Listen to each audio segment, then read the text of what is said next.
आप सभी का स्वागत है। और विशेषकर जो लोग जूम के माध्यम से हमारे साथ जुड़े हुए हैं, उनका भी स्वागत है। और जो लोग यहाँ हमारे सामने उपस्थित हैं, उनका भी स्वागत है। और आज का है आवाज आवाज आ रही है। और इसका वो निकाल के देना मेरे को जो है, इनको वाला। और आज हमारे बीच में डॉक्टर आचार्य ज्ञानेंद्र शास्त्री जी, जो कि नोएडा वाले हैं, जो मशहूर हैं, और हमारे बीच काफी समय के बाद आए हैं। और हमारा जो आज का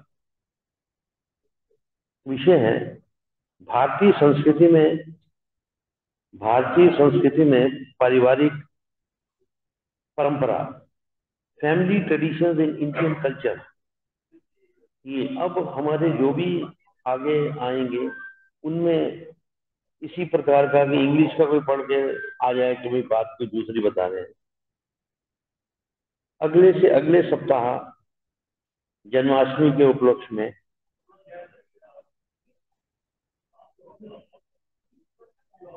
नहीं, इनका यही पक्का खंबा है यहाँ पे। इन्होंने हिलना नहीं। तो अगले से अगला जो है जन्माष्टमी के उपलक्ष्य में कृष्ण द परफेक्ट मैनेजर है जी। कृष्ण द परफेक्ट मैनेजर, इस विषय पे हमारा रहेगा। और एक महिला आ रही है उस दिन। अ, उन्होंने, आपने उनकी पुस्तकें भी पढ़ी होगी, letter to daughters letter, mothers letter to daughter. तो डॉक्टर कंचन हैं आर्या, वो रहेंगी हमारे बीच में। तो इस तरह के टॉपिक्स जो है वो ज्यादा आ रहे होंगे। आपको इस दफा हमारी वो जो स्लिप मिलती है वो भी नहीं मिली होगी, क्योंकि मैं चाहता था कि भी एक दफा छोड़ के देखूं कोई व्यक्ति कुछ ज्यादा कम होते हैं नहीं आते, लेकिन उतने ही रह गए सारे के सारे। तो एनी हाउ, समय अधिक नहीं लेता हुआ मैं आचार्य जी से कहूंगा कि अगले 40-45 मिनट के लिए आपके बीच में इस विषय पर बोलेंगे। धन्यवाद। सीधे बैठेंगे, लंबा श्वास भर के परमात्मा के मुख्य निज नाम ओम का उच्चारण करेंगे। ये आपने बटन नहीं खोले। लंबा श्वास भरे, ओ।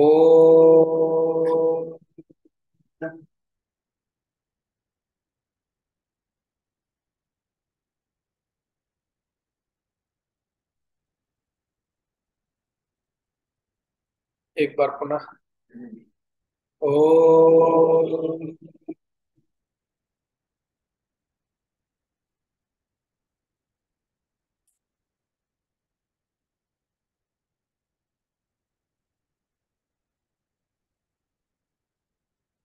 एक बार फिर से, ओ।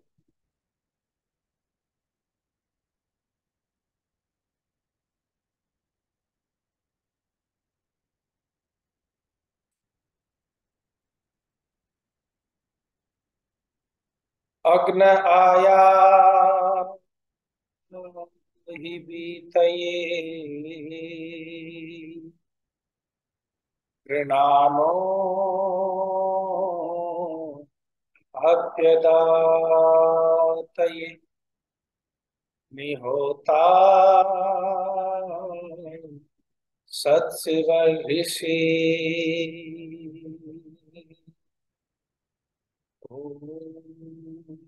शांति शांति शांति।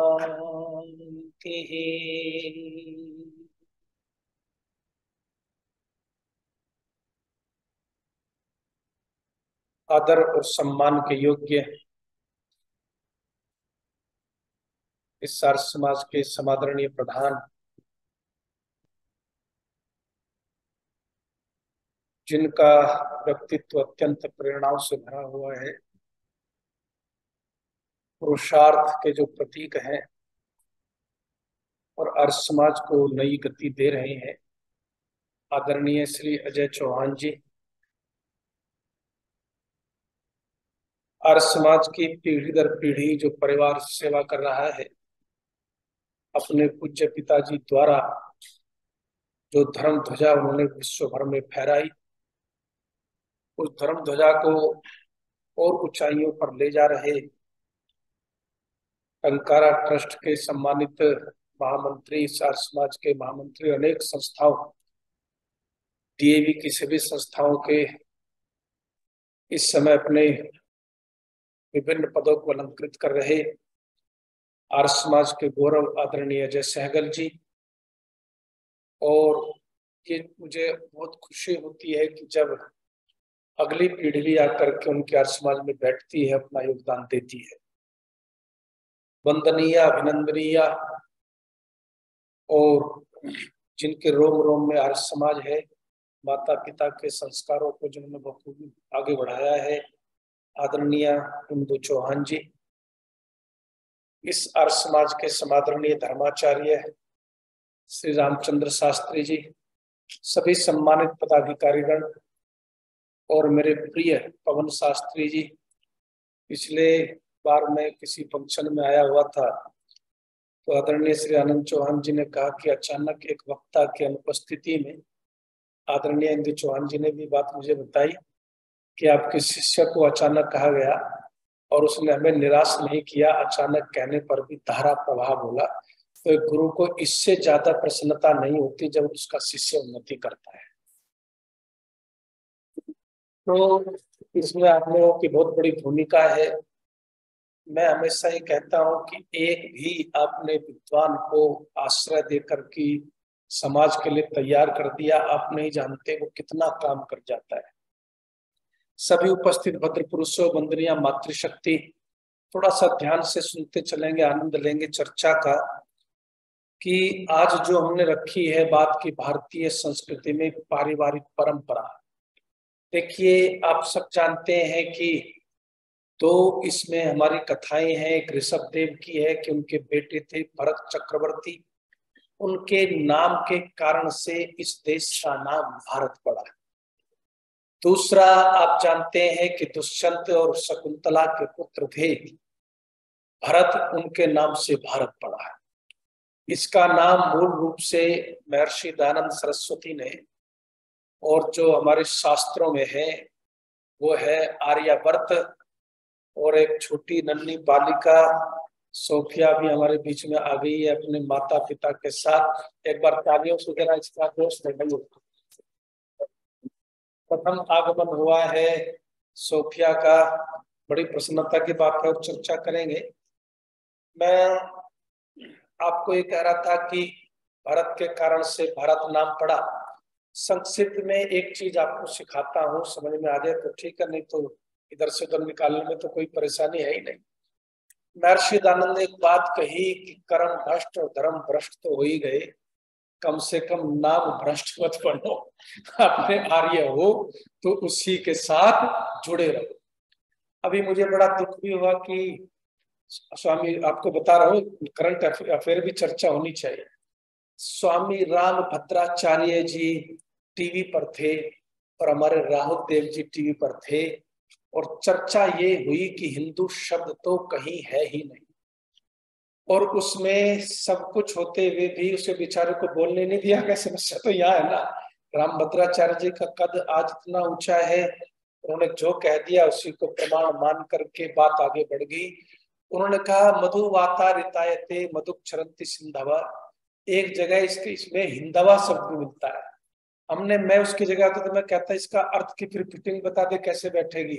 सिंधवा की जगह हिंदवा की फिर फिटिंग कैसे करोगे, अर्थ भी तो कुछ बैठना चाहिए। वो फिर उन्होंने सुमेर तंत्र के बहुत सारे उदाहरण दे डाले। हमने कहा सुमेर तंत्र हमारे लिए कोई प्रामाणिक ग्रंथ नहीं है। हमारे लिए प्रामाणिक ग्रंथ अगर कोई है तो वो वेद है, उपनिषद है और दर्शन है। वहां पर तो ऐसा कहीं नहीं आया। खैर वो तो महफिल लूट ले गए, वहां पर तो लोगों का पता ही है। लेकिन मैंने राहुल देव जी को मैसेज भेजने की कोशिश की, निराश होने की जरूरत नहीं है। तैयारी जो है ना, वो शेर जैसी करके जाया करो, झपट्टा पूरी ताकत से मारना पड़ता है, आजकल कोई वैसे नहीं सुनता है। तो ये आर्यवर्त का भारत हुआ, और भारतीय संस्कृति की चर्चा दुनिया में होती है। जरा दिल संभाल के सुनना भाई, भारतीय संस्कृति की चर्चा दुनिया में होती है, उसके मूल्यों की चर्चा होती है, उसके अनुकरण की चर्चा होती है, उसकी सभ्यताओं की चर्चा होती है, और बहुत सारी। लेकिन सबसे ज्यादा चर्चा, आप गूगल खोलिए, कोई भी चीज खोलिए, सबसे ज्यादा चर्चा भारतीय संस्कृति में, इसलिए इसे रखा भी गया है। तो भारतीय संस्कृति में सबसे ज्यादा चर्चा, विदेशों में शायद उनको और बातें हमारी समझ में नहीं आती है, लेकिन ये बात आसानी से समझ में आ जाती है। सबसे ज्यादा चर्चा अगर किसी की होती है भारतीय संस्कृति के संदर्भ में, तो वो उसकी पारिवारिक परंपरा की होती है, उसके सामने सारी दुनिया चलती है। भरा पड़ा है, सबके कमेंट्स भरे पड़े हैं विदेशी विद्वानों के। वो कहते हैं इस दुनिया में भारत से अगर कुछ सीखना है, भारत से अगर कुछ ग्रहण करना है, तो फिर भारत के परिवार की आदर्श परंपरा को सीख लो, तो सारी दुनिया सुखी हो जाएगी। सारी दुनिया सुखी हो जाएगी। और मैं भी आपको यही कहना चाहता हूं, भारत का एक विशेषता देखिए। अभी मणिपुर की बात कितनी चल रही है, संसद से लेकर के जो हुआ, उसे तो याद करके ही शर्म से आंखें झुक जाती है। क्या इस युग में भी ऐसा संभव है? लेकिन चलिए, मणिपुर से आपकी हमारी बोली नहीं मिलती, रीति रिवाज नहीं मिलते, खान पान नहीं मिलता। आप साउथ में चले जाइए, लगता है कि किसी शायद विदेश में तो नहीं आए, इतना अंतर मिलता है। लेकिन भारत के इस कोने से उस कोने तक चले जाइए, आदर्श परिवार में एक साथ रहने की जो परंपरा है, वो एक जैसी पूरे भारत में है, जो आपको उसमें कोई ज्यादा अंतर दिखाई नहीं पड़ता। पूरे भारत में एक जैसी परंपरा है कि माता पिता के साथ रहना गौरव की बात है, विवाह करना, उसका उसका उसको जो है साथ में रह करके कर्तव्यों को निभाना, ये जो परंपरा है, ये परंपरा ही मैं कहता हूं समाज के लिए, देश के लिए, राष्ट्र के लिए और व्यक्ति के निर्माण के लिए अगर सबसे ज्यादा महत्वपूर्ण इकाई धरती पर कोई है, तो वो परिवार है। और परिवार में भी भारतीय संस्कृति की जो दृष्टिकोण है पारिवारिक, वो सबसे अच्छा और सबसे ऊंचा है। इसलिए मैं कहता हूं, इस पारिवारिक परंपरा को ध्यान से सुनना, इस पारिवारिक परंपरा को ध्यान से सुनना।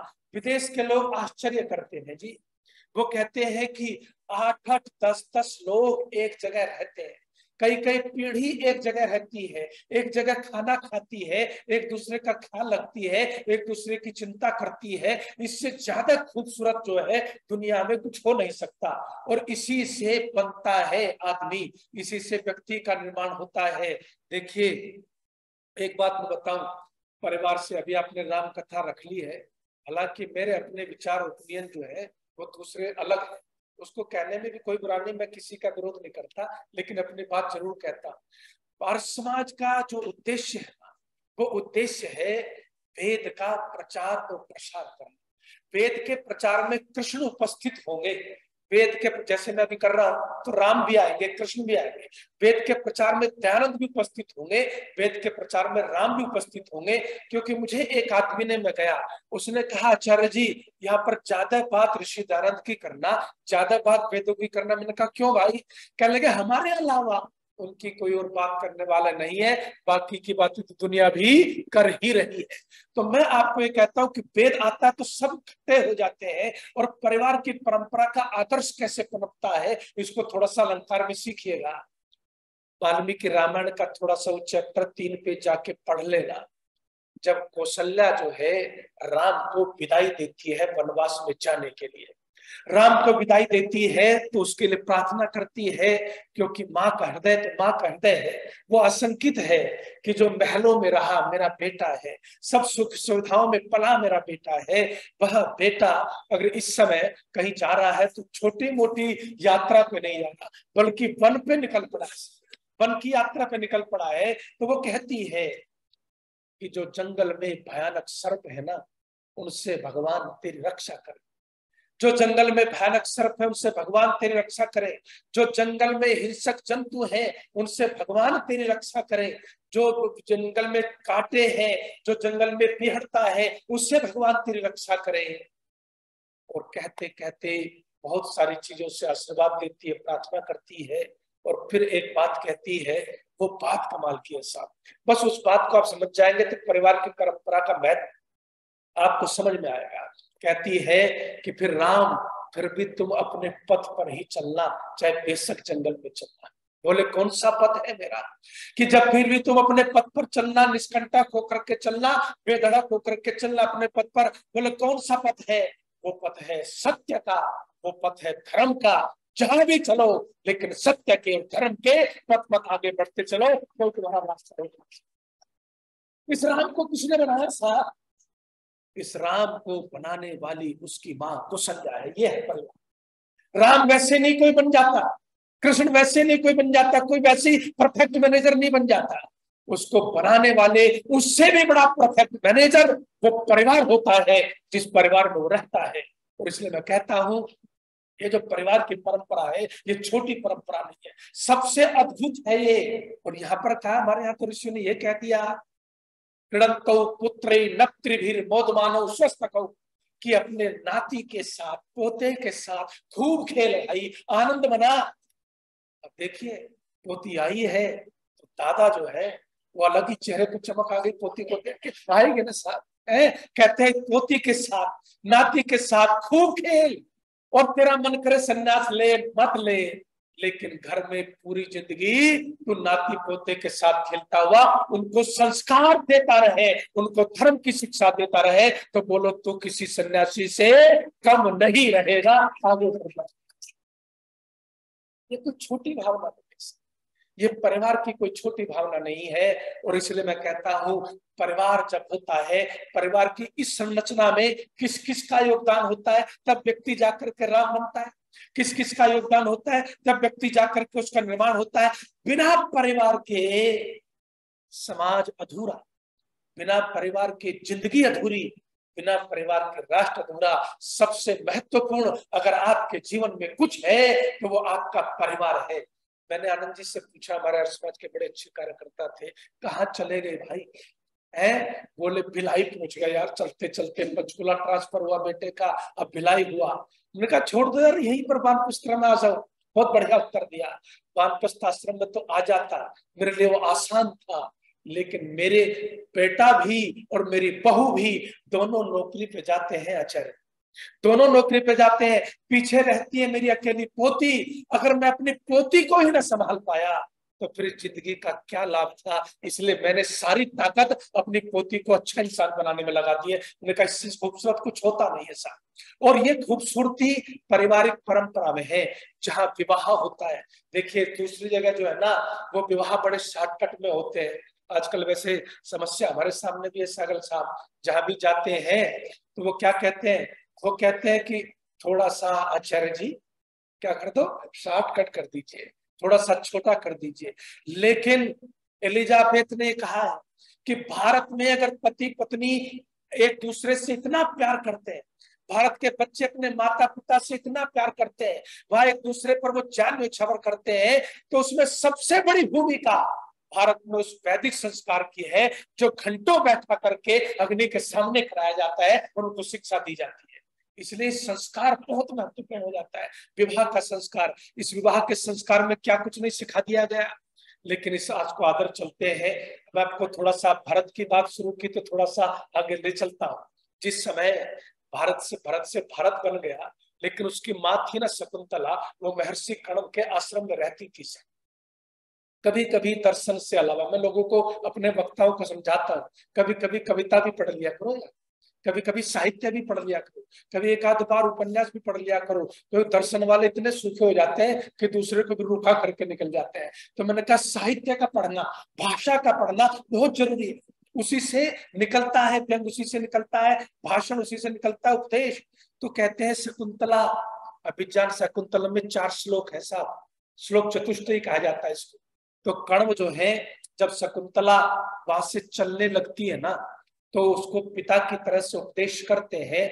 और शकुंतला की एक बात तो मैं आपसे जरूर कहूंगा कि महर्षि कर्ण ने एक बात तो कही कि बेटियां कितनी प्यारी होती, बेटियां कितनी प्यारी होती हैं। महर्षि कर्ण ने कहा, ऐसा भी महर्षि ने जो वैराग्य की शिखर पर था, महर्षित्व को, ऋषित्व को जो व्यक्ति प्राप्त हो गया, जो आश्रम में जिसका जीवन बीता, जो जिसका वन में जीवन बीता, वो व्यक्ति क्या कहता है जब शकुंतला चलती है तो कहते हैं कि तालाब तक छोड़ने जाएंगे, तालाब तक छोड़ने जाता है तो व्यक्ति कहता है अरे मैंने तो इसको जन्म भी नहीं दिया, मैंने तो केवल इसको अपने आश्रम में शरण दी है, मैंने तो इसको जन्म भी नहीं दिया। उन माताओं के ऊपर क्या गुजरती होगी जो अपनी बेटी को 9 माह तक रखती है गर्भ में और फिर किसी दूसरे घर को रोशन करने के लिए उसको साहब भीगी आंखों से विदा करती है, उस पर क्या गुजरती होगी। कहते हैं कि मेरे पर मेरा वो हाल है, वो महर्षि कहता है, देखिए साहब कालिदास लिखता है कि मेरा वो हाल है जब ये शकुंतला चल रही है तो मुझे लगता है कि शकुंतला नहीं जा रही है इस आश्रम की, और सच पूछो तो मेरी आत्मा निकल करके जा रही है। वो इतना गदगद हो जाता है, वो शकुंतला को समझाता है। क्या समझाता है? शुश्रू सस्व गुरु कहता है कि अगर तू जीवन में सुखी रहना चाहती है तो सुख के भंडार में जाना है। अथर्ववेद क्या कहता है? कहता है मयो भुवा, सबसे ज्यादा सुख का स्थान अगर दुनिया में कहीं है तो वो आपका परिवार है। सबसे ज्यादा सुख की जगह अगर धरती पर कहीं है तो वो आपका परिवार है। और शकुंतला को समझाते हुए कहता है कि तू आज अपना परिवार बसाने के लिए जा रही है तो फिर कुछ ख्याल करना, कुछ ध्यान रखना। बोले क्या? 2 शब्द होते हैं साथ, जरा गृहस्थ के, आज गृहस्थ की सफल बनाने के सूत्र ले जाइए, है उस पारिवारिक परंपरा को धन्य कर दीजिए। आज क्या कहते हैं? उसने ये नहीं कहा कि तू जाकर के बड़ों की सेवा करना, ये कहा कि तू जाके उनको सुनना। आजकल सबसे बड़ी समस्या क्या है जी? आजकल हम भी पाश्चात्य संस्कृति से थोड़ा बहुत प्रभावित हो रहे हैं, थोड़ा बहुत प्रभावित होते हैं। तो हमने क्या कर लिया है? हमने ये कर लिया है कि माता पिता को रोटी उपलब्ध कराओ तो तुम बड़े कर्तव्यशील हो गए साहब, तुमने तो सारा काम कर लिया। माता पिता को तुम वस्त्र दे दो तो तुमने बहुत बड़ा काम कर दिया। माता पिता को कमरा एक अलग से दे दो तो तुमने बहुत बड़ा काम कर दिया। माता पिता को बढ़िया बिस्तर दे दो तो तुमने बहुत बड़ा काम कर दिया। लेकिन हमारी परंपरा ये नहीं कहती, हमारी परंपरा ये नहीं कहती बिस्तर तो वृद्धाश्रम में भी मिल जाता है, खाना तो वृद्धाश्रम में भी मिल जाता है। लेकिन जरा इसके इस शब्द के मर्म को समझना। क्या कहता है? उस समय के महर्षि कर्ण कहता है सेवा की बात नहीं करता, शुश्रूषस्व की बात होती है कि तू बड़ों की बातों को सुनना। और आज मैं लिख के दे सकता हूं, जो व्यक्ति जीवन में बड़ों की बातों को सुनता है, उनके वचनों का आदर करता है, उससे ज्यादा बड़ा इंसान धरती पर कोई दूसरा नहीं बन सकता। सबसे बड़ा सुनने की परंपरा, और ये सुनने की परंपरा कितनी अद्भुत है, कितनी कमाल की है, कितनी अद्भुत है। इसको मैं कहता हूं कि आप सेवा के साथ शुश्रूषा जोड़ना। अच्छा एक बात बताओ, दिल पर हाथ रख करके बताना, बुजुर्ग आदमी किस बात के लिए सबसे ज्यादा परेशान होता है? वो ये महसूस करता है आचार्य जी कोई है नहीं जिससे कि अपने दुख को बांट सकूं।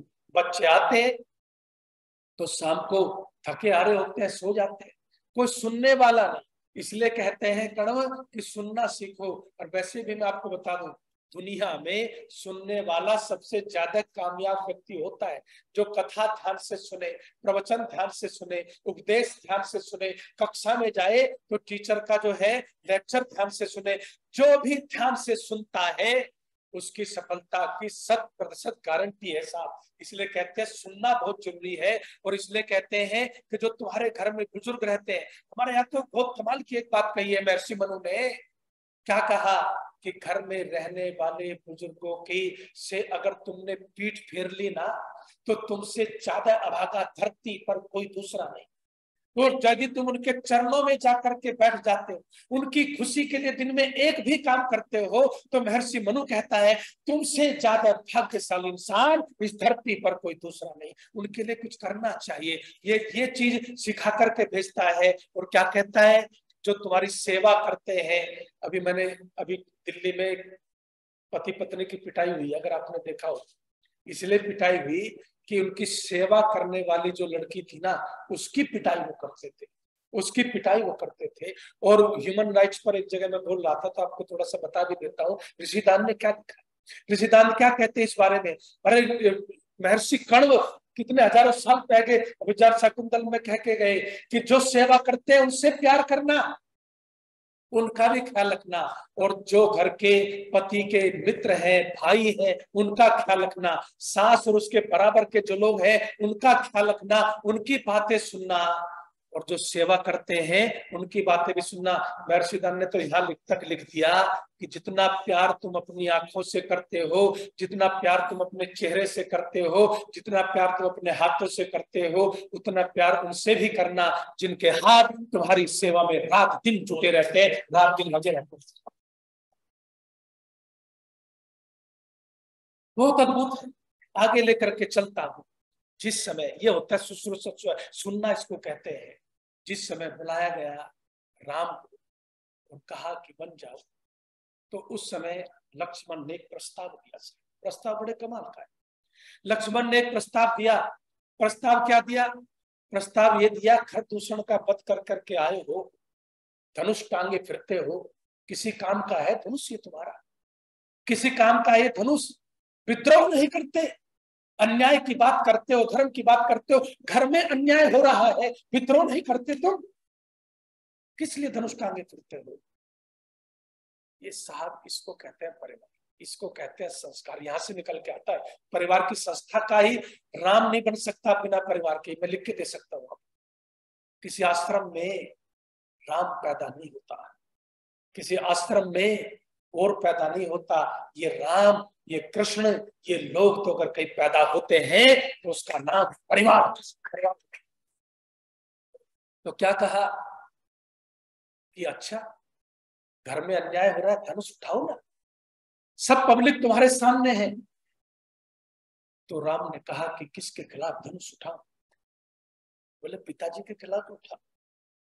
सुनिए लग रहा, क्या लगा पिता के खिलाफ धनुष उठा लो? कि हाँ, कैसे? उस पिता के खिलाफ धनुष कैसे उठाऊं जो पिता कह रहा है कि राम सेना तेरे अंडर में है? बात को समझिएगा, ये रामचरितमानस की कथा नहीं, वाल्मीकि की सुनाता हूं। फिर राम तेरे अंडर में सेना है, सेनापति है तू, आज सेनाध्यक्ष है तू, सेना को आदेश कर। मैं कह रहा हूं जरा बाप पिता पुत्र का संबंध क्या होता है उसको थोड़ा सा समझाना भी चाहता हूं। ये संबंध इस स्तर पे जीने चाहिए। तो कहते हैं कि तू सेना को ऑर्डर दे, मुझे गिरफ्तार कर ले। मैं तेरा निष्कासन नहीं कर सकता, तुझे देख करके जेल में रह सकता हूं, तेरे बिना नहीं रह सकता। उस पिता के खिलाफ तू कहता है कि मैं शस्त्र उठा लूं? पिता किस मुख से उठाऊं? क्योंकि पिता तो कहता है कि राम कहाँ जाते हो, रुक जाओ, मुझे जेल में डाल। एक वो भी लोग थे जिन्होंने सत्ता के लिए माता पिता को जेल में डाल दिया। एक हमारी संस्कृति है, परिवार की संस्कृति है, भारतीय संस्कृति है साहब, जिसको बार-बार नमन करना चाहिए। वहां पर व्यक्ति कहता है कि तू मुझे जेल में डाल दे, अपने बेटे से कहता है, पर तू मुझे छोड़ करके न जा। देखिए जी, बात में आपको समझो, ये परंपरा कुछ छोटी नहीं। आजकल तो व्यापार की दृष्टि से, काम की दृष्टि से पहले भी आते थे लोग बात, लेकिन परिवार से ज्यादा कनेक्ट रहते थे। मेरी बुआ है, उसका दर्द मेरे से देखा नहीं गया। हमारा जो भाई था वो लगभग 65 साल की अवस्था में चला गया। बुआ जी का जो लड़का था वो बहुत ब्रिलियंट था, और बुआ कहती है मुझे, अभी पिछले महीने गया था, पिछले स्वर्गवास हुआ, बुआ ने मुझे पकड़ लिया, एक बात कही जो बात मेरे को अंदर तक झकझोर, कि मुझे सबसे ज्यादा प्यारा अपना बेटा यही था, लेकिन इसका कोई सुख नहीं मिला। उनका क्यों? कहने लगे पढ़ाई में बहुत अच्छा था, पहले पढ़ता रहा, फिर ये अमेरिका चला गया, और ऐसा चला गया कि अमेरिका में बस गया, और आज ये दुनिया से गया भी है ना, तो मैं इसका चेहरा देखने से भी तरस गई। हमारे यहाँ परंपरा है कि साथ रहोगे तो ज्यादा सुखी रहोगे। इसका मतलब ये नहीं कह रहा कि जो विदेश जा रहे हैं उनको विदेश नहीं जाना चाहिए, लेकिन आजकल के ऐसे साधन है, विदेश जाकर के भी आप मन से हमेशा बोलो साथ रह सकते हैं, रोज हालचाल पूछ सकते हैं। वो भाव कभी टूटना नहीं चाहिए। वो भाव कभी टूटना नहीं चाहिए। तो कहते हैं उस पिता के खिलाफ विद्रोह कर दूं। माता केकई, इस परिवार की संस्था, इसको समझिएगा। माता केकई क्या कहती है? कहते हैं माता केकई ने अत्याचार किया उस माँ के खिलाफ। अब देखिएगा, जरा बात को समझिएगा। कहते हैं राम को जब स्वप्न आता था कभी कभी, तो अपनी माँ कौशल्या से कहता था कि मुझे मछली माँ के पास ले चलो, मुझे स्वप्न दिखाई दिया। तो रात को उठ करके गोद में लेकर के कौशल्या जाती थी और क्या कहती थी? एक कोयल, ये शब्द है, मेरे कुछ नहीं है, मैं तो सिर्फ प्रस्तुत कर रहा हूं।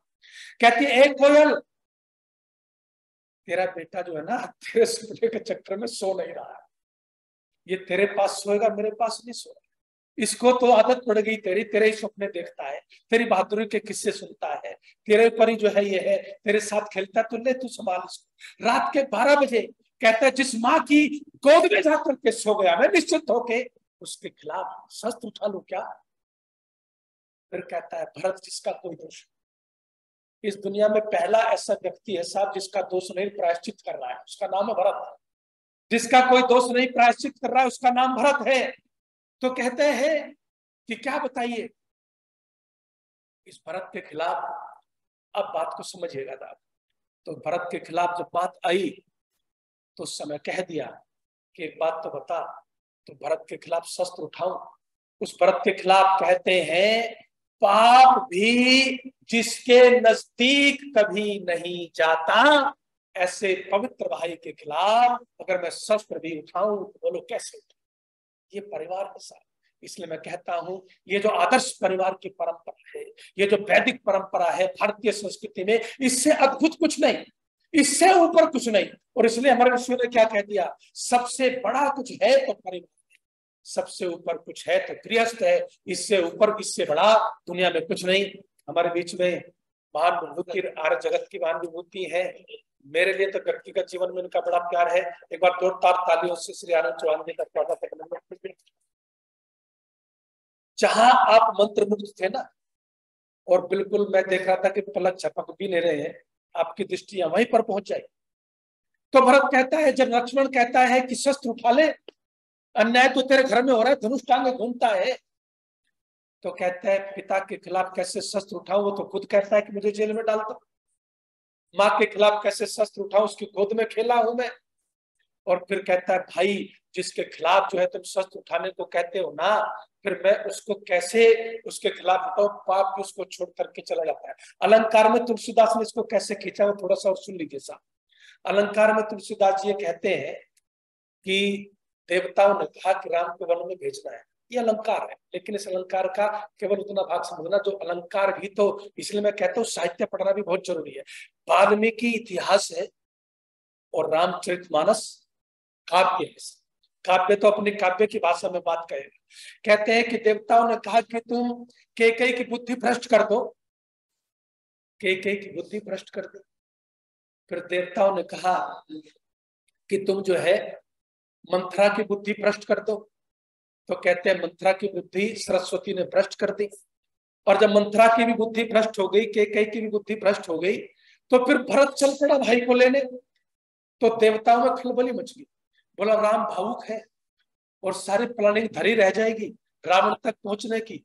एक काम करो, किसी तरह इस भरत को भी तो रोको भाई। तो सरस्वती के पास गए, सरस्वती के पास गए, कहने लगे तो इस भरत की भी बुद्धि भ्रष्ट कर दे। तो उन्हें कंथरा की कर दी, कैकेयी की कर दी, भरत की भी बुद्धि भ्रष्ट कर दे। जब ये बात कही ना माता और सज्जनों, तो अलंकार देखिए कितना खूबसूरत खींचा है।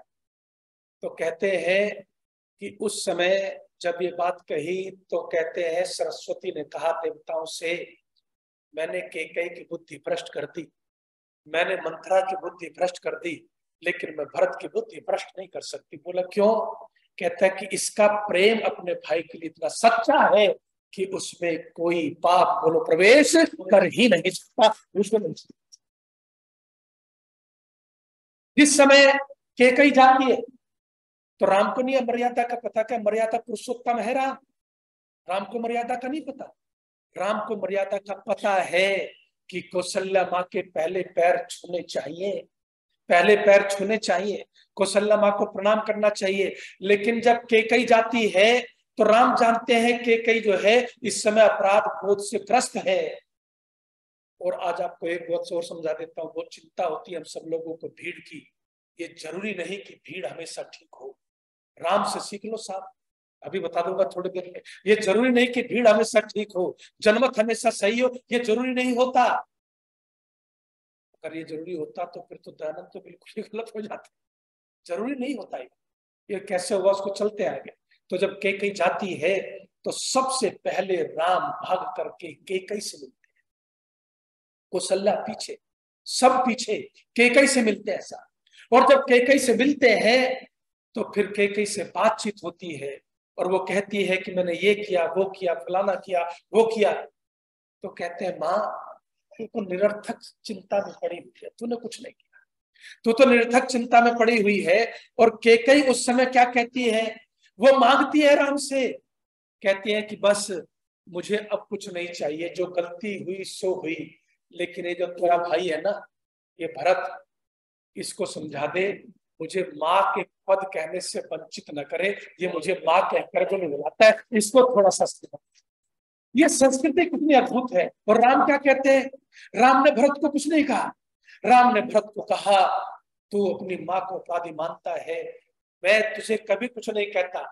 जब हनुमान आते हैं ना, हनुमान को राम गले लगाते हैं तो पता है क्या कहते हैं, ये नहीं कहते लक्ष्मण जैसा भाई, ये कहते हैं कि तुम मुझे भाई भरत जैसे प्रिय हो।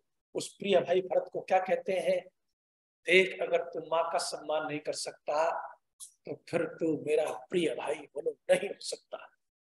माँ को अपराधी नहीं समझता है। और आजकल की दुनिया है, उपनिषद कितना अद्भुत कह गई, यान्यस्माकं सुचरितानि तानि त्वयोपास्यानि नौतराणि, कि जो भी हमारे अच्छे हैं उन पर ध्यान देना। आजकल तो लोग बाग माता पिता को उपदेश करने में ज्यादा व्यस्त नजर आते हैं, सब दिखते हैं सब।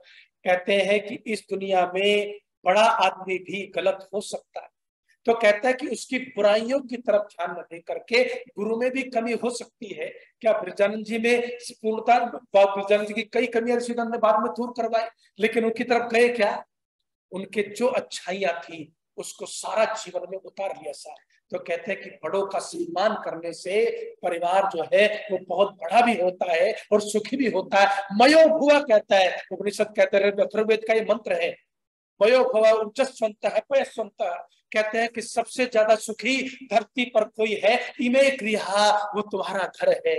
और ये परिवार बनाता है राम को राम, परिवार बनाता है पति को पत्नी। और अद्भुत साहब कितना समर्पण होता है, कितना समर्पण होता है, कमाल की बात है। ऐसा कहीं देखा आपने, जिस समय राम जाते हैं ना तो सुमित्रा क्या कहती है आपको पता है, तो लक्ष्मण सुमित्रा से पूछता है, अपनी माँ से पूछता है, कहता है कि माँ मैं वन में जाऊं न जाऊं। सुमित्रा कहते बावला है तू, जहां राम तेरा भाई नहीं है तू वहां रह करके क्या करेगा, अपने भाई के साथ जा, उसके साथ जाना बहुत जरूरी है। ये जो रिश्ते पनपते हैं ये सब भारतीय संस्कृति में पनपते हैं। मैं आपको पहली बात कही थी कि सुनना सीखो। परिवार में, जिस परिवार में लोग एक दूसरे को सुनना जानते हैं वो परिवार सुख से भरता है साहब। लेकिन आजकल क्या परंपरा आ गई जी, एक आध बात कह दिया करो बीच में, है सुनने की बजाय सुनाने की परंपरा जितनी बढ़ेगी उतनी मुश्किल खड़ी होगी साहब। तो हमारे देश में कहा है बड़ों की बात सुनो, एक दूसरों की बात सुनो, और फिर सुन करके कुछ कहोगे तो ज्यादा अच्छा रहेगा। लेकिन सुनने का अवसर किसी के पास नहीं है इस दुनिया में। हर आदमी एक दूसरे को सुनाना चाहता है, लेकिन परिवार है साहब जहां व्यक्ति एक दूसरे की सुनता भी है और एक दूसरे को समझता भी है। और मैं आपको एक उदाहरण दे करके थोड़ा सा आगे चलूंगा। मांडवी के बारे में तो कोई सुनता ही नहीं साहब, जो भरत की पत्नी थी ना, उस पत्नी का क्या समर्पण होता है, इसको पूरा करूं उससे पहले एक बात सुनाऊं। कहते हैं कथा आती है, कहते हैं कि ब्रह्मा जी ने जो मटेरियल था ना वो सारा पुरुष को बनाने में लगा दिया, और पुरुष को मटेरियल बनाने में लगा दिया तो मटेरियल हो गया खत्म, अब स्त्री को कैसे बनाए। तो अब जरा अलंकार देखिएगा, इसलिए तो मैं कहता हूं अलंकार की बात। कहता है कि चांद से उसकी गोलाई होगी परमात्मा ने, ब्रह्मा जी ने, और लताओं से लिपटना ले लिया, फूल से खिलना ले लिया, मोर से अभिमान और चितवन ले ली, कोयल से वाणी ले ली, और सूर्य से रश्मि ले ली, और सब कुछ घोट घाट करके स्त्री को बोले तो सही, तैयार कर दिया। जितनी प्रकृति की अच्छाइयां हैं, और इसलिए कहते हैं प्रकृति के प्रतीक है स्त्री। एक आदमी आया मेरे पास, बोला मेरी पत्नी से लड़ाई हो रही है, कई दिन हो गए बातचीत हो, मैंने कहा चल आज मेरे साथ घर पे खाना खाएंगे। फोन कर दिया। मैंने कहा भले आदमी, तेरे से बड़ा नादान कोई नहीं है, ये प्रकृति है, इसमें लिखा है कोमल की कोमलता अगर किसी में वास करती है तो वो स्त्री है साहब। उस कोमल के साथ तू लड़ेगा तो तेरा नुकसान है, इसका कोई नुकसान नहीं है। इतना कहते बोला सॉरी, आज के बाद नहीं करूंगा। तो मैंने कहा ये तो भाई शास्त्रोक्त है कि कोमल की कोमलता लेकर के स्त्री को बनाया, और फिर पुरुष जो है उसके साथ कहा कि एक हफ्ता रहिए। अब थोड़ा सा इसको थोड़ा दूसरे ढंग से भी समझिएगा। तो कहते हैं कि एक हफ्ते बाद पुरुष चला गया, और जाकर के उसने क्या शिकायत की, उसने कहा मैं तो अकेला ही ठीक हूँ। आजकल के पुरुषों की स्थिति बता रही है, बहुत साल पहले बता दी गई। मैं तो अकेला ही ठीक हूँ जी। बोले कैसे अकेले ठीक हो? कहने लगे अकेला इसलिए ठीक हूँ कि ये तो बहुत बक बक बक बक करती है, बहुत सुनाती है, बहुत बोलती है, ये करती है वो करती है, मैं अकेला ही ठीक। तो ब्रह्मा जी ने कहा निकल, इसको यहाँ छोड़ दे, निकल। फिर हफ्ते बाद गया, गलती हो गई जी, उसके जैसा तो कोई है ही नहीं। वो कितना मीठा बोलती थी, कैसे ख्याल रखती थी, क्या उसकी चितवन थी, क्या उसके अलंकार थे, मेरे साथ भेज दो। मजने का सोच के आया कि हाँ, भेज दिया। फिर चला गया एक हफ्ते बाद। ब्रह्मा जी ने कहा अच्छा दिल पर हाथ रख करके बता। कहले क्या? कि तू इसके बिना रह सकता है क्या, इसके साथ रहना चाहता है कि नहीं? कि मैं इसके साथ रहने में कठिनाई महसूस करता हूँ, ये बात तो सत्य है, लेकिन मैं इसके बिना भी नहीं रह सकता। तब अलंकार में उतर करके आता है, कहता है कि जो कोमल से भी कोमल है, जो सूर्य की रश्मियों की तरह से है, जो चांद की तरह से शीतल है, अगर तू उसकी इज्जत नहीं कर सकता तो तेरा पुरुष होना व्यर्थ है। जा घर में ले जा और इसका सम्मान कर, तेरा परिवार भी सुख की सुगंधी से भर जाएगा साहब, महक बढ़ेगा। ये महकता है तब कैसे, तब सुनाता हूँ मांडवी को। तो मांडवी जो है वो रात को घूम रही है मुंडेर पर महल की, और माँ होती है सब, माँ तो मुझे लगता है सोते सोते भी देख लेती है कि बेटा क्या कर रहा है, संतानें क्या कर रही है, सोते सोते भी देख लेती है। तो मांडवी से पूछती है बेटा तो सोई नहीं, बाहर क्यों घूम रही है, भरत कहाँ? माँ को नहीं पता तब तक कि भरत का क्या निर्णय हो गया, उसने क्या किया। तो कहते कि भरत कहाँ है? तो कहती है कि माँ भरत तो नहीं है, कि जा अंदर जा, कक्ष में जा, भरत के पास अपने अंदर जाके विश्राम कर, रात को घूमने का क्या मतलब है, रात के 11 बज रहे हैं। कहने लगे नहीं माँ, अंदर तो नहीं जाऊं, इसलिए नहीं जाऊंगी क्योंकि तुम्हारा बेटा जो है ना, उसने प्राइम मिनिस्टर ऑफिस यहाँ महल से उठा करके एक नंदी गांव है उसमें खोल लिया। बोले क्यों खोल लिया? इसलिए खोल लिया कि जब तक मेरा भाई धरती पर सोएगा मैं भी जमीन पर सोऊंगा। इसलिए कहता है कि मैं, उसने प्राइम मिनिस्टर ऑफिस वही फाइल मंगवाता है, वहीं से काम करता है, वो तो कुटिया में चला गया, कहाँ है यहाँ? अच्छा फिर तू आराम कर जैसे भी है। कहने लगे नहीं, इस मुंडेर से ये साहब, ये पति पत्नी का रिश्ता, इसको कोई शब्द नहीं दे सकता, मैं तो कोशिश कर रहा हूं देने की। फिर इसी एक घटना में सारी दुनिया आपको समझ में आ जाएगी क्या समर्पण होता है, क्या प्रेम होता है। और इसलिए कहते हैं अद्भुत। मैं तो मांडवी ने एक बात कही, मांडवी कहती है माँ तुम देख रही हो ना, अभी तुम्हारे बेटे की कुटिया में जो उसने प्रधानमंत्री कार्यालय बना लिया, जो राजा का ऑफिस बना लिया, अभी दिया चल रहा है। जब उस कुटिया का दिया बुझ जाएगा तो फिर उनकी धर्म पत्नी मांडवी भी अंदर जाकर के सो जाएगी साहब। ये कमाल होता है पति पत्नी के इस रिश्ते में। और ये रिश्ता, मैं कहता हूँ ये सारी संवेदनाएं अगर आप कहीं जगती हैं तो वो परिवार में जगती है सब, अगर कहीं निर्माण होता है तो परिवार में निर्माण होता है। और इसलिए मैं आप सबसे भी ये कहना चाहता हूं, आप छोड़ दीजिए सब चिंताओं को, मनस्थिति को थोड़ा सा समय के साथ बदलिए, कोई जरूरी नहीं है। देखिए एक बात तो सत्य है, हमारे गुरुकुल के भी ब्रह्मचारी आगे, एक बार इनके लिए तालियां बजाओ। अभिराज और यशोवर्धन, आर्यवर्धन, तो एक बार थोड़ा जोर से तालियां बजाओ बच्चों के लिए, तभी तो बच्चे आएंगे। साइकिल साहब बनाते हैं ना कि मैं जाता था बच्ची बच्ची के चक्कर में और उसी से फंस गया। तो मैं आपसे ये कहना चाहता हूँ कि जीवन के अंदर आपको जो भारतीय संस्कृति, परिवार की संस्कृति है, उसमें बिंदु है कि आपको इस पर पेड़ पर फल लगता है ऐसा। और वो फल कैसा लगता है? वो फल लगता है धर्म का फल। अब ये विषय क्योंकि समय रहा नहीं और ये विषय यहाँ घूमते घूमते आने में अभी ये भूमिका और इसका थोड़ा सा अवतरण हुआ है, उसको आप सार रूप में ले जाना बस। इस समय कहते हैं कि जो गृहस्थ है ना, इस पर 4 फल लगते हैं साहब। और वो फल कौन से है? धर्म का फल है। और मैं कहता हूं कि धर्म को जिंदा करने के लिए, धर्म को जीने के लिए सबसे बढ़िया कोई संस्था अगर धरती पर है तो उसका नाम बोलो क्या है? परिवार है। धर्म कहीं फलता फूलता है तो उसका नाम परिवार है। तो इसलिए कहते हैं कि इस पर 4 फल लगेंगे, वो धर्म का फल है। धार्मिक होना बहुत आवश्यक है। और सिद्धांतों में कभी कभी गदगद हो जाता हूँ साहब। दयानंद के पीछे पड़ गया एक आदमी, सब सन्यासी बन जाएंगे तो कैसे दुनिया चलेगी, सब विद्वान कैसे बन जाएंगे, सब जो है दार्शनिक कैसे बन जाएंगे, सब व्याकरण वेद के विद्वान कैसे बन जाए। स्वामी ने कहा ये बात तो सही है कि सब सन्यासी नहीं बन सकते, सब जो है दार्शनिक व्याकरण वेदों के विद्वान नहीं बन सकते, लेकिन सब धार्मिक तो जरूर बन सकते हैं ना। धर्म है तो सुख है, तो गृहस्थ में धर्म का फल लगता है। ये वृक्ष ऐसा, उपनिषद कहती है वृक्ष है जिस पर धर्म का फल लगता है। और मैंने आपको बताया ना वो धर्म का फल कैसे लगा। राम को क्या कहा कि वन में जाओगे तो धर्म के रास्ते पर चलते रहना, कठिनाइयों से धर्म को छोड़ मत देना। ये होता है धर्म का फल, ये परिवार के संस्कार होते हैं, जब परिवार के अलावा दुनिया में कहीं नहीं मिल सकते।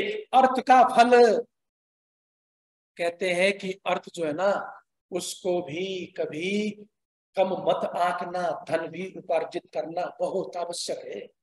गृहस्थ के लिए धन उपार्जित करना बहुत आवश्यक है। समय नहीं श्लोक आदि सुनाने का, लेकिन कुछ सरितो यथा, उसका एक सार बता देता हूं कि धनहीन व्यक्ति की इच्छाएं ऐसे ही सूख जाती हैं जैसे बिना पानी के बोलो नदियां सूख जाती हैं। तो कहते हैं अर्थ भी बहुत जरूरी है। लेकिन जरा एक बात कहते कहते आपको बस संघार की तरफ लेके चलता हूं। और क्या बात है, आप ये मंत्र बोलते हैं लेकिन मुझे दिक्कत यही है, बस मुझे साथ दिक्कत यह है कि समझता कोई नहीं साहब। बोल दिया उठा के उत्तिष्ठ ब्रह्मणस्पते देवान यज्ञेन बोधय। अरे इसका मतलब पुरोहित तू मुझे बता दे, तू समझाया किसी यजमान को आज तक? क्या कहता है कि ब्रह्मणस्पति मतलब होता है तू धन का पति है यजमान, वो नहीं जो आपको जो है आशीर्वाद देने में लगा हुआ, वो अपने आप को ब्रह्मा मान के पता नहीं क्या सोचता है। लेकिन यजमान को समझा रहा है, कहता है तू धन का पति है, तू ज्ञान का पति है, तू विद्या का पति है, तभी तो तू यजमान है, तभी तो तेरी शक्ति ब्रह्मा को बुलाने की बनी, तभी तो तेरी शक्ति सत्संग कराने की बनी, क्योंकि तू अधिपति है। और फिर क्या कहा, अधिपति है तो अपने अंदर देवत्व को जगा। अब जरा बात को सुनने में आपको आनंद आएगा जितनी देर से आप ले रहे हैं, ये 50 मिनट तो पता नहीं कहाँ उड़ जाते हैं, लेकिन आप इसका आनंद लेकर के जाना। मैंने कहा क्या करूं, तो यजमान को कहता है देवान ये तेरे अंदर अच्छाई है, अगर वो अच्छाई तूने जगाई नहीं तो किसी काम की नहीं। तेरे अंदर अच्छाइयां हैं, अच्छे संस्कार हैं, अगर उनको जीवन में उतारा नहीं तो कुछ काम नहीं आए। उनको उद्बुद्ध कर, उनको जगा, और जगा करके क्या करना सीख, जो तेरे पास है उसको बांटना सीख सा, उसको बांटना सीखेगा, उसको देना सीखेगा तो कहता है आयु बढ़ेगी। ये परिवार का धर्म है। इसलिए कहते हैं कि धर्म अर्थ को छोड़ करके कहता है कि इस पे फल लगेगा अर्थ का और धर्म का, लेकिन उसको रोक के आगे की श्रेणी में ले जाता है कि तेरे अंदर तेरे जीवन, तेरे बच्चों की आयु बढ़ेगी, तेरा स्वास्थ्य ठीक होगा जब तू दूसरे की सहायता करेगा। और फिर क्या कहते हैं, उत्तम संतान, यही पर तो सारा गृहस्थ टिका है ना साहब, इसी पर तो सारा खेल है। कहते हैं कि तेरी संतान उत्तम बनेगी। क्यों बनेगी? क्योंकि तूने जो थोड़ा सा दान दिया ना, उससे कितनी शुभकामनाएं, कितनी दुआएं तूने ले ली है। तो कहते हैं कि ब्रह्मणस्पति है तू तो साहब, अधिपति है तू, और तू देना सीखेगा। गृह प्रवेश जब होता है ना, मैं कहता हूं कि सबको ये बातें मैं तो जरूर बताता हूँ जो गृह प्रवेश कराता है। मैं कि 4 चीजों में सबसे पहली चीज लिखी है, श्रेष्ठता यशश्चपूर्व संध हो पे आता। कि तेरे घर की, तेरे बच्चों की, तेरी भावनाओं की, तेरे परिवार की रक्षा अगर धरती पर कोई करेगा तो सबसे पहले तेरे द्वारा किया हुआ धर्म और तेरे हाथ से दिया हुआ दान करेगा साहब, जो तू दूसरों की सहायता के लिए देता है उससे समझ। रही प्रेम को लोग वेद कर इसी कहता है कि देने वाले का यश भी, धन भी, मान भी, सम्मान भी सब बढ़ता है, कुछ नहीं घटता। और इसलिए कहते हैं कि उत्तम संतान भी बनती है जब तुम देवत्व को प्राप्त करते हो। देवान यज्ञ लगोत है, अपने अंदर की अच्छाइयों को जगाइए साहब, उनसे मिलिए, फिर कभी सूत्र को विस्तार देंगे।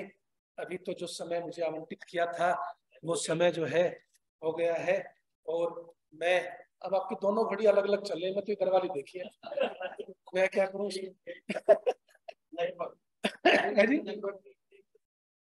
पति में थोड़ा सा फर्क हो, मैं फर्क तो खत्म कर दिया आपने, और अब तो कुटिया में दिया देख रही है, फर्क कर रहा है। चलिए अब जरा सोफिया के लिए 2-4 लाइनें बोलता हूँ। आज का मौसम सुहाना बहुत अच्छा, बहुत अच्छा सबको बोलना है। आज का मौसम सुहाना बहुत अच्छा, आपका सत्संग में आना बहुत अच्छा। इधर से आवाज क्यों कम है? आपका सत्संग में आना बहुत अच्छा, उपदेश भी जयेंद्र का सबको सुनाना, उपदेश भी जयेंद्र का सबको सुनाना, सोफिया का आज आना बहुत अच्छा, सोफिया का आज आना बहुत अच्छा। जरा सुनिएगा।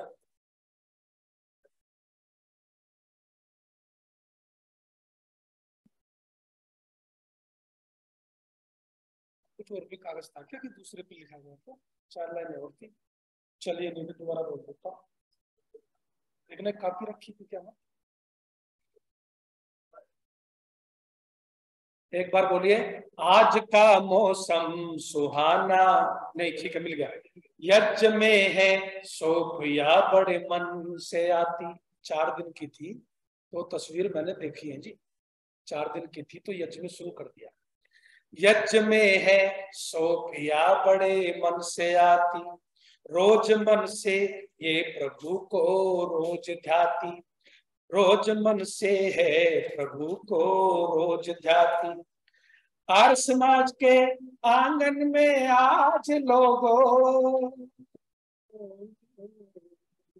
सोफिया का मुस्कुराना बहुत अच्छा, सोफिया का मुस्कुराना, ताली बजाओ सोफिया के लिए। सोफिया का मुस्कुराना बहुत अच्छा, सोफिया का आज आना बहुत अच्छा।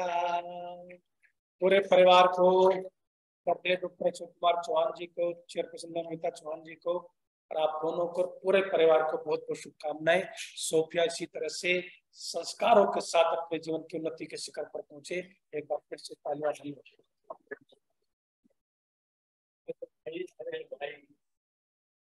हाँ उनके लिए तो पहले स्वागत करवा दिया मैंने।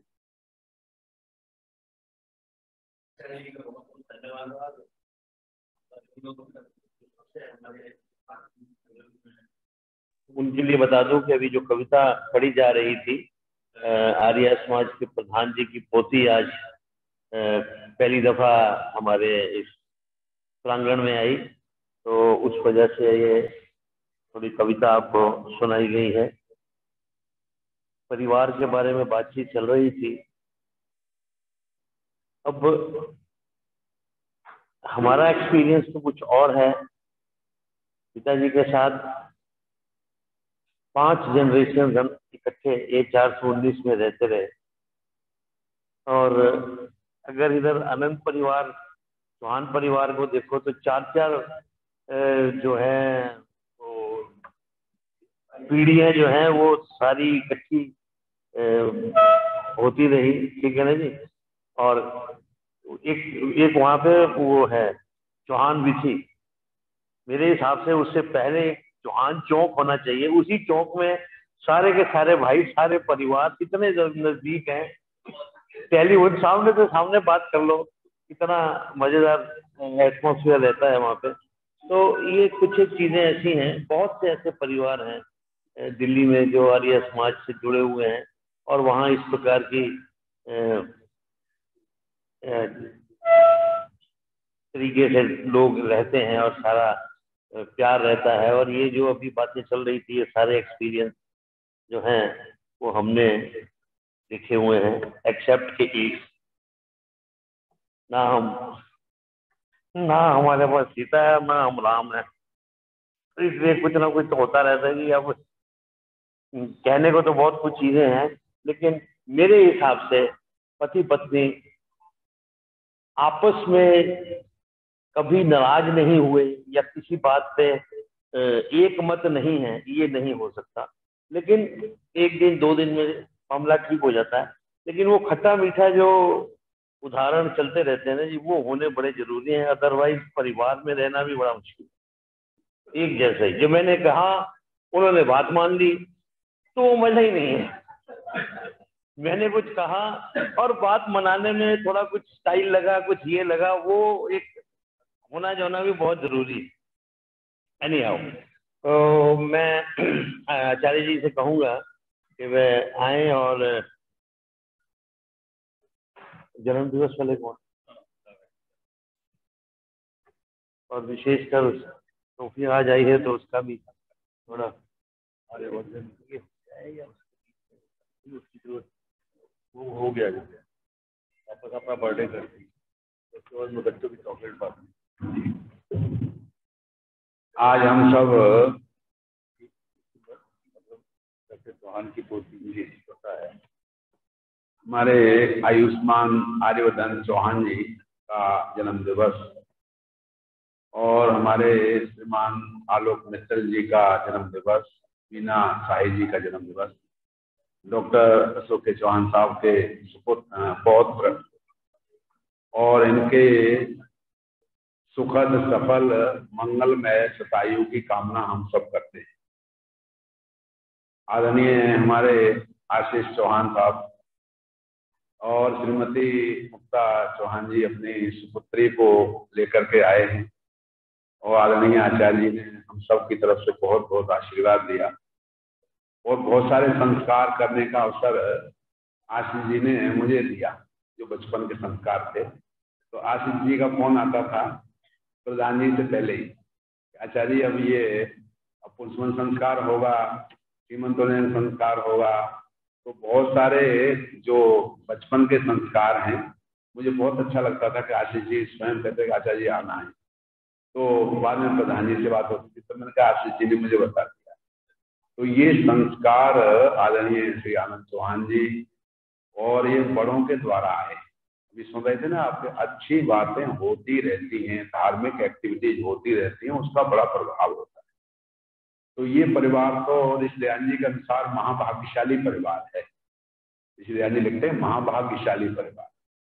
तो महाभाग्यशाली परिवारों में धार्मिक कृत्य होते हैं, उनका फल मिलता है। तो आइए हम इनके लिए शतायुष की प्रार्थना करते हैं। उत्तिष्ठ ब्रह्मणस्पते देवान यज्ञेन बोधय आयु प्राणम प्रजाम पशु कीर्तिम यजमानम च वर्धय। ओम मेधाम अग्नि प्रजापति मेधाम इंद्रस्य वायुश्च मेधाम धाता दधातु मे। ओम इंद्र श्रेष्ठानि द्रविणानि देहि चित्तिम दक्षस्य सुलभत्वमस्मे कोशम रयिणाम अरिष्टिम तनुनाम स्वादमानम वाचा सुदिनत्वमन्नाम। ओम तच्चक्षुर्देवहितं पुरस्ता शुक्रम जरत पश्येम श्रद्धा शतम जीवेम श्रद्धा शतम शृणुयाम श्रद्धा शतम प्रप्रवाम श्रद्धा शतमदीनाभ्याम श्रद्धा शतम भूयश श्रद्धा शता।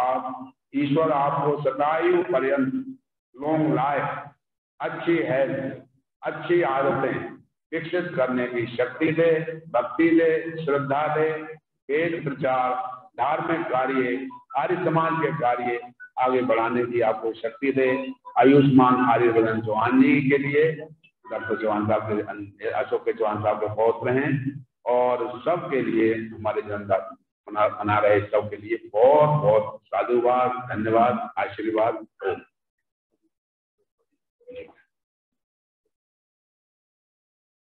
मैं, हाँ जी आप करिए। मैं उनका क्या कहते हैं, अच्छा चॉकलेट वाला, हाँ अच्छा वो भी करते हैं, ठीक है। तो मैं चाहूंगा कि मुक्ता जी और आप आ जाओ, क्योंकि आपने परमिशन दी कि आर्य समाज हाँ लेके चलते हैं, वो भी बहुत है, तो इसको जरा हमारे रिकॉर्डिंग में आ जाएगा। लीजिए।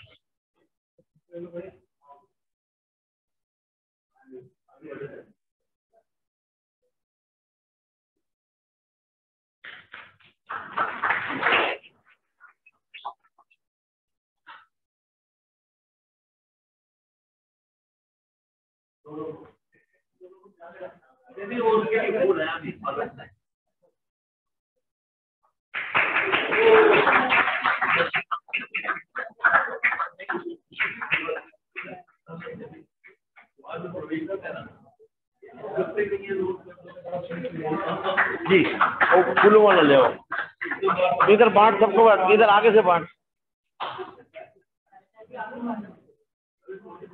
हाँ 2 मिनट आप लो जी जरा। कल आर्यवर्धन का बर्थडे था। अच्छा उसे फूल हाँ फुला लेते। अब आर्यवर्धन भी आ जाए।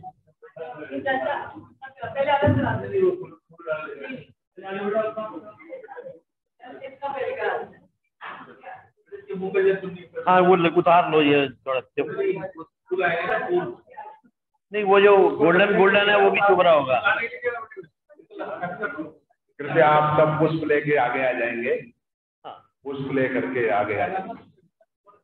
और श्रीमती मुक्ता चौहान जी के लिए, आशीष जी के लिए और उनकी सुपुत्री सोफिया चौहान जी के लिए आशीर्वाद देंगे, मंगल कामना करेंगे। प्रथम गुरु माँ श्री मातृदेवो, द्वितीय गुरु पिता पितृदेवो, आचार्य देवो, ये हमें ज्ञान देते हैं, संसार के सबसे बड़े हैं। तो आप आशीष जी के लिए, मुक्ता जी के लिए, जी के आप बोलिए सब जने। ओम यजमानस्य कामाः सफला भवतु, शुभम भवतु, कल्याणं भवतु, सौभाग्यं भवतु। भगवान इस परिवार को सुखा सदा वरदान दो, ज्ञान की गंगा बहाकर शुद्ध वैदिक ज्ञान दो, निरोग होकर ये जिए, शतवर्ष आयुष्मान हो, धन धान्य से पूरित सदा श्रीमान ज्योतिषमान हो, पुत्र पौत्र आदि आर्यगण मतिमान हो, श्रीमान हो, धर्मात्मा ज्योतिषमान आयुष्मान कीर्तिवान हो। स्वस्ति न इंद्रो स्वस्ति नस्तारक्षयो अरिष्टनेमि, स्वस्ति नो बृहस्पति ददातु, स्वस्ति नो बृहस्पति ददातु, स्वस्ति नो बृहस्पति ददातु। हमारे जो बच्चे हैं वो प्रधान जी के पास आएंगे और अपना जो प्रसाद, गुरुकुल के विद्यार्थी भी आएंगे, वो भी नाम लें। हाँ जी, गुरुकुल के विद्यार्थी भी हमारे आएंगे और हमारे प्रधान जी से अपना जो है प्रसाद, विशेष प्रसाद लेंगे। हमारे गुरुकुल के विद्यार्थी और सारे बच्चे आ जाइए, सब बच्चे आ जाओ, चलो इधर सब बच्चे लाइन लगा के इधर आ जाओ।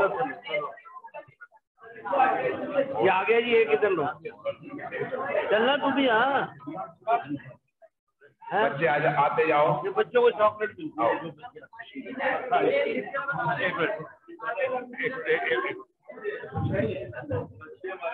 जैसे कि आर्य समाज की सारे बच्चे आ जाए और आज की चॉकलेट लेके जाए सब लोग। आइए आइए सब, आओ जी आओ जी।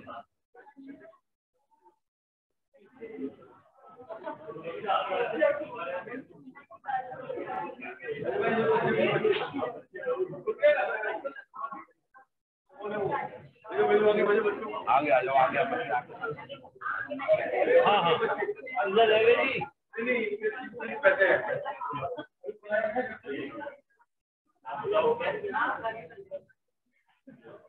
चलो हो गए जी, सारे हो गए।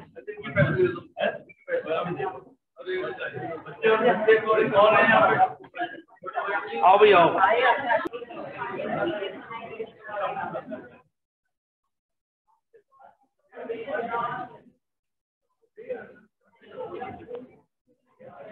चलो बहुत बहुत धन्यवाद आपको। शांति बढ़। हाँ ये देखो। ओम देव शांति